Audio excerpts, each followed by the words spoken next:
J'ai trouvé un corps sur Randonautica. C'est ce qu'a déclaré cette femme à la police. Aujourd'hui, vous l'avez compris, on va parler de Randonautica. Donc Randonautica, pour ceux qui connaissent pas, c'est une application qui trouve des endroits hyper bizarres grâce à la géolocalisation. Et ce jour-là, Marie a trouvé un corps grâce à cette application. Toute cette histoire est réelle et ça se passe en Nouvelle-Zélande. Mais avant de commencer cette vidéo, on pose ça déjà, tu vois, parce que je me brûle les doigts depuis tout à l'heure, ça fait mal, tu vois.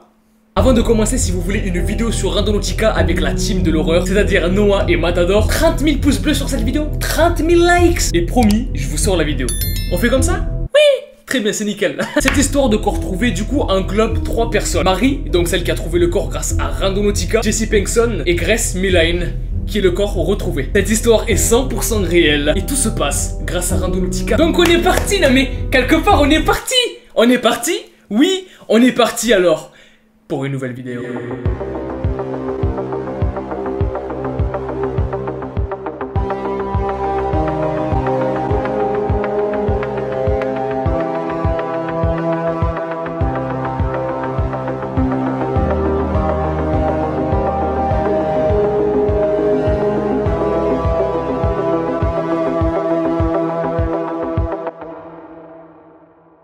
Tout se passe du coup lorsque Grace Millane atteint ses 21 ans. C'est une meuf qui a fait des études dans le marketing en Angleterre et elle vient d'une famille plutôt riche. Fraîchement diplômée, elle décide donc de faire le tour du monde pendant une année. Et Grace, elle adore les gens, elle adore tout ce qui est contact, rencontrer des nouvelles personnes, tout ça quoi, tu vois. Du coup, en novembre 2018, elle décide de commencer son road trip du monde en commençant par le Pérou.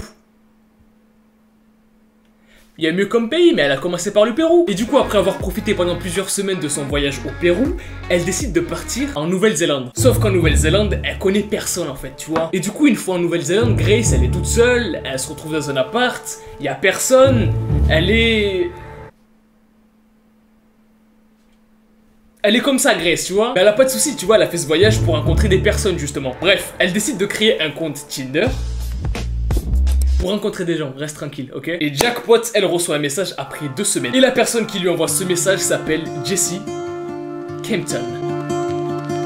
Jessie Kempton, c'est un mec qui habite en Nouvelle-Zélande depuis qu'il est petit, tu vois. Et bizarrement, il est très bien répertorié sur Tinder. Ce qui veut dire qu'il a fait beaucoup de rencontres grâce à Tinder. Tinder, qui est une application de rencontres. Il y a un truc qui est quand même un petit peu bizarre, c'est qu'on n'a pas plus d'informations sur ce Jessie en fait. C'est la veille de l'anniversaire de Grace et du coup elle décide d'inviter Jessie. Voilà, comme ça fait un petit moment qu'ils parlent ensemble, tout ça. Elle lui dit mec, c'est mon anniversaire bientôt là, on se voit, tu vois. Et du coup pour leur première rencontre, ils décident d'aller à Auckland, du coup toujours en Nouvelle-Zélande. Chose importante à préciser, qui est très important, tout est filmé du début jusqu'à la fin de cette histoire grâce à des caméras de surveillance qui étaient partout à Auckland. Et bien sûr, vous allez pouvoir les voir au fur et à mesure de cette vidéo, ne t'inquiète pas. C'était un rire un peu bizarre, mais voilà. Et oui, on verra une personne se balader avec des bouts de corps. Parce que ça aussi, ça a été filmé par les caméras de surveillance. Mais bref, on en revient au rendez-vous. Cette caméra de surveillance a filmé le début du date entre Grace et Jessie. Donc on peut les voir ici, se tenant main dans la main en train de se balader, tu vois. Plus tard, ils entrent dans un grand centre commercial et ils entrent dans une espèce de resto. On les voit passer du temps ensemble, tu vois. Pour l'instant, ça a l'air un petit peu chill, ça a l'air pas mal, tu vois. C'est la bougie des amoureux. Bah, à chaque fois je vais faire un truc avec la bougie. Tout se passe bien pour l'instant, tu vois, il n'y a pas de soucis, il n'y a pas de truc bizarre, tout est absolument normal. Les deux ont l'air super contents de se voir, tu vois. C'est même Jessie qui paye la note à la fin du resto. Oui, mais Adam, je veux dire, moi je suis une femme, j'ai pas besoin qu'un homme me paye mon repas en fait, parce que je suis indépendante, et je m'en fous.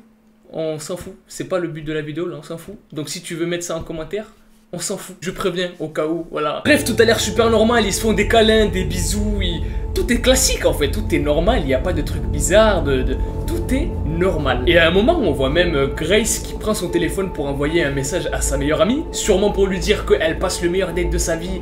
Oh là là, tu sais pas quoi, franchement, c'est l'homme parfait, c'est l'homme que je voulais, voilà, bah. Voilà, elle envoie ce message, sauf que c'est le dernier message que Grace va envoyer. Les deux amoureux quittent le bar là où ils étaient pour aller dans un hôtel, toujours suivis par les caméras de surveillance du coup. Donc on les voit entrer à l'intérieur de l'ascenseur. Ils ont l'air super contents de rentrer parce qu'il va peut-être se passer des trucs, je sais pas, voilà. Sauf que c'est la dernière fois où on va voir Grace. C'est la dernière fois. C'est la dernière image qu'on a de Grace.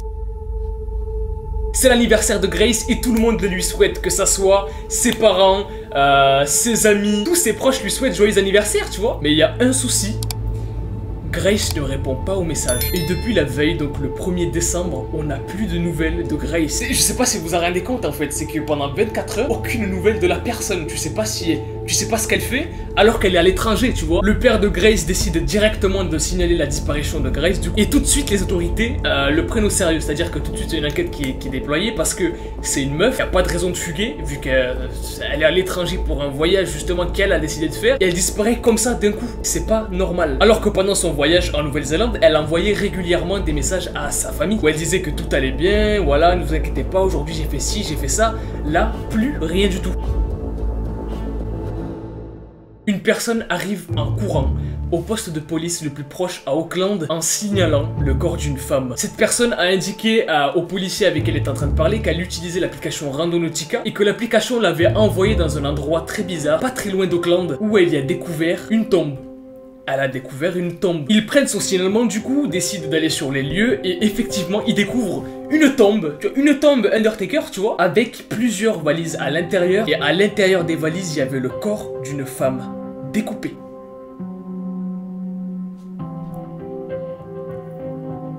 Il est coupé le corps.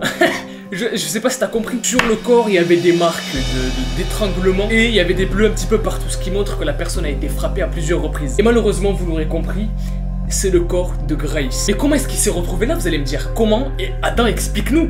Comment est-ce que le corps de Grace s'est retrouvé ici?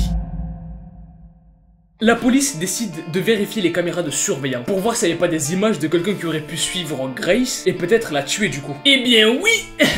Ils ont trouvé les images des caméras et ils ont pu voir du coup ce que les caméras de surveillance à Auckland ont pu filmer. Et on a absolument toutes les vidéos. Mais c'est pas tout. Si vous vous souvenez bien, pendant le date entre Grace et Jessie, Grace avait envoyé un message à sa meilleure amie pour lui dire que tout se passait bien pendant le date. À ce moment-là, Jessie s'éloigne un petit peu pour utiliser son téléphone. Et à ce moment-là, ce qu'il va faire, c'est qu'il va écrire un post sur le Facebook du coup de Grace en mettant « Ouais, t'es magnifique, t'es vraiment charmante ». Bizarre. La police à ce moment-là, ils interrogeaient des membres de la famille de Grace, etc. pour voir c'est qui aurait pu la tuer. Et la police du coup s'est tournée vers ce mec, Jessie, qui avait posté ce message-là juste avant la disparition de Grace. Ça veut dire que ce mec-là, apparemment il la connaissait. C'est la dernière personne avec qui Grace a eu un contact. Et du coup la police a fait le lien entre Jessie qui avait fait le post sur le Facebook de Grace et le mec qui accompagnait Grace sur les vidéos de surveillance. Du coup Jessie, on reconnaît le mec, c'est la même tête, donc on parle bien de la même personne. Jessie était donc la première personne interrogée par la police et il a dit non.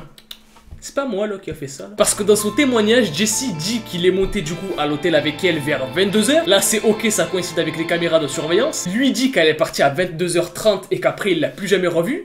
Sauf que nous, à 22h, après on l'a plus jamais revue aussi.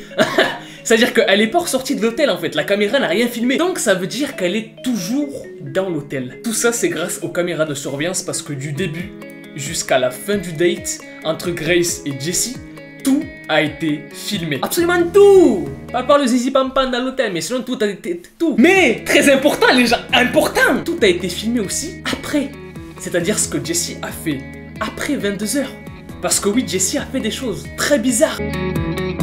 Après la disparition de Grace, les caméras de surveillance ont continué de filmer tout ce qui se passait après. C'est-à-dire tout ce que Jessie a fait après. Et vous allez voir que c'est vraiment flippant par contre, le comportement qu'il a, c'est vraiment flippant les gars. Jessie est allé voir une autre fille. Avant d'aller voir cette autre fille, il va dans un magasin, donc tout est filmé par les caméras de surveillance, vous le voyez maintenant. Il va dans un magasin pour acheter une valise, des produits de nettoyage et pour louer une voiture. Tiens. Très bizarre tout ça. Après avoir fait ses achats un petit peu bizarres, il va au rendez-vous du coup avec l'autre fille et même pendant ce rendez-vous-là, il a un comportement très bizarre. C'est pas dans ses gestes, hein, il fait pas des je vais te tuer madame. Non, il fait pas ça. C'est plus dans les sujets de conversation en fait. Exemple, la meuf a dit qu'il avait des sujets de conversation du genre imagine si j'avais tué quelqu'un hier soir, est-ce que tu m'aimerais plus? Sorry. Et il va lui raconter une histoire très glauque qui est la suivante. Tu connais l'histoire de ce mec qui a tué sa copine sans le faire exprès? Moi perso je connais pas l'histoire. Moi je connais pas l'histoire moi personnellement, je sais pas. Il est 18h et Jessie a terminé son date avec cette fille. Juste après, il décide d'appeler une société de nettoyage pour louer des appareils de nettoyage. Et au téléphone, il leur dit « C'est pour nettoyer une grosse tache de vin sur ma moquette. Ouais. Encore une fois, je le répète, mais tout a été filmé de A à Z et c'est ça le truc de fou en fait. Quelques temps plus tard, la caméra de surveillance a filmé Jesse en train de rentrer dans l'hôtel, du coup avec ses valises, etc. Et en ressortir avec des valises qui ont l'air beaucoup plus lourdes. Et le truc, c'est qu'il utilise une espèce de... Vous savez les chariots là qu'il y a dans les hôtels là? Il utilise ça pour transporter ses valises. Il a aussi changé de vêtements. Alors là, mon pote... C'est vraiment flippant tout ça, très bizarre tout ça, vraiment. Il met du coup toutes les valises qu'il a transportées dans la voiture qu'il avait louée le jour même. Et quelques temps après, Jesse va dans un magasin, à votre avis pourquoi? Pour acheter une pelle. Il va même nettoyer la voiture qu'il a louée de l'intérieur et de l'extérieur. Trop bizarre là, normalement c'est signé là. C'est signé, c'est lui qui a tué. C'est lui. Et vous l'aurez compris bien sûr, c'est Jesse le coupable. Et même là, Jesse va trouver une excuse et va dire ouais mais pendant qu'on était en train de le faire en fait, je l'ai étranglé un peu trop fort. Ouais, je l'ai étranglé un peu trop fort, ce qui fait que elle est morte et du coup on peut pas. L'excuse la plus nulle du monde, hein, vraiment, c'est de la merde. Sauf que Grace, elle est morte, ça veut dire qu'il a étranglé pendant plusieurs minutes quand même. Je connais étranglé. Il y a étranglé et étranglé, ok? Me faites pas chier, me demandez pas pourquoi je connais étranglé, laissez-moi tranquille, ok? Chose importante, comme c'était l'une des premières personnes qui était interrogée et qui était suspectée du coup grâce aux caméras de surveillance, etc., la police est allée fouiller chez lui, du coup dans l'hôtel. Et sur son téléphone, ils ont trouvé des photos du corps de Grace nue, morte. Voilà. C'est vraiment chaud. Là, il n'y a pas d'excuse, pélo.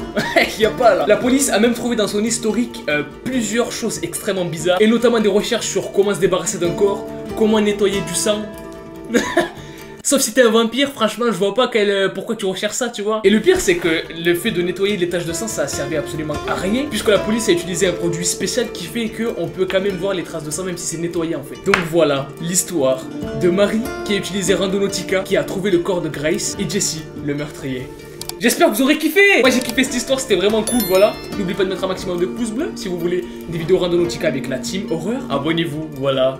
J'aime bien la chaîne, j'aime bien. À ce moment-là, j'aime bien, franchement, c'est pas mal. Bref les gens, moi je vous dis à la prochaine. Peace out.